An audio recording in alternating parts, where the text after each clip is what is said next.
పిల్లలు మరణిస్తే తప్ప స్పందించరా ఫుడ్ పాయిజన్ సంఘటనలు పునరావృతం కావద్దు విద్యాశాఖ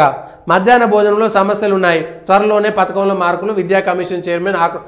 ఎవరో చచ్చిపోతే కానీ విద్యా కమిషన్ చైర్మన్ గారు స్పందించరన్నమాట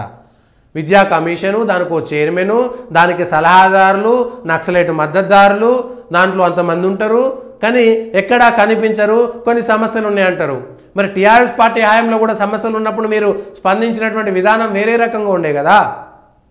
ఇప్పుడు అట్లనే స్పందించాలి కదా మాట్లాడాలి కదా ఇప్పటికిప్పుడు ఏదో 4 రూపాయలు పెంచుతున్నాం 3 రూపాయలు పెంచుతున్నాం అంటున్నారు ఇదంతా ఒక కుట్ర పేద ప్రజలతోటి ఆట ఆడుకుంటున్నటువంటి సర్కార్లు ఇవన్నీ కూడా అరే గిన్ని లక్షల టన్నుల ధాన్యం ఉత్పత్తి అవుతుంటే పేద పిల్లలకు ఒక బుక్కడు బువ్వ పెట్టలేనటువంటి పరిస్థితి ఎందుకు వచ్చింది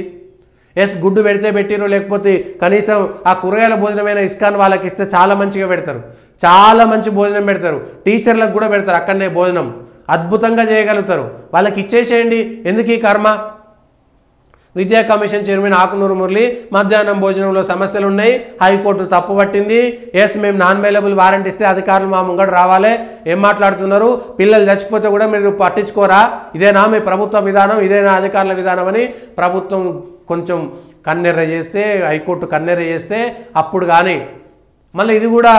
ముఖ్యమంత్రి గారి సొంత జిల్లాలోనే జరిగింది ఆ మాగనూరులో ఇంతకంటే ప్రభుత్వం గతంలో చేసి లేదా మళ్ళీ టీఆర్ఎస్ సర్కార్లో జరిగినటువంటి తప్పులున్నాయి అనేటువంటి మాట కాంగ్రెస్ చెప్పకండి తప్పులున్నాయి కాబట్టి టీఆర్ఎస్ ఓడగొట్టిరు వాటిని సరిదిద్దడానికి కాంగ్రెస్ అధికారంలోకి వచ్చింది సరిదిద్దండి అంతే